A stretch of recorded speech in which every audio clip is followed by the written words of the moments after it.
নাগেশ্বরী চা বাগানের বহুদিনের বকেয়া বেতন ও বোনাস নিয়ে তীব্র ক্ষোভ চরমে ওঠায় গতকাল সকাল থেকে শুরু হওয়া আন্দোলন আজ সকাল পর্যন্ত অব্যাহত থাকলেও অফিস ঘেরাও করে রাত পেরিয়ে এখনো সমাধান না পেয়ে শ্রমিকরা অবশেষে মালবাজার লেবার কমিশনের অফিসে এসে ধর্ণা দেন। অবস্থাটা এমন পর্যায়ে পৌঁছয় যে কেন্দ্রীয় মন্ত্রী সুকান্ত মজুমদার উপস্থিত হলে শ্রমিকরা দৌড়ে তার কাছে এসে তাদের কাঁদতে কাঁদতে পিটিশন এবং অভিযোগ জানাতে বাধ্য হন। একাধিক শ্রমিকের চোখে দেখা মিলেছিল অশ্রু। তাদের বক্তব্য, প্রতি বছরই বোনাস নিয়ে একই নাটক, কথা দিয়ে কথা রাখে না, এবার আর বিশ্বাস নেই।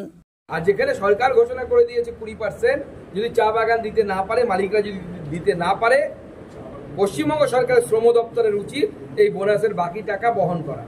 দাদা বলছিলাম, আপনি যে শহরে রয়েছেন মাল শহরে, সেখানে চেল ঘিস নদীতেই রীতিমতো একেবারে ট্রাক্টর টলি ডাম্পার তারপরে জেসিবি নামিয়ে বালি তোলা হচ্ছে। তৃণমূলের লোকেরা বালি চুরি করবে, কয়লা চুরি করবে, তাহলে তৃণমূল চলবে কি করে? তৃণমূল তো চোরেদের দল। তো তৃণমূল যতদিন ক্ষমতায় থাকবে, হয় কোথাও চাকরি চুরি হবে, কোথাও কয়লা চুরি হবে। এখানে কয়লা নেই, সেখানে বালি চুরি হচ্ছে। যখন কয়লা থাকতো তখন কয়লা চুরি হতো।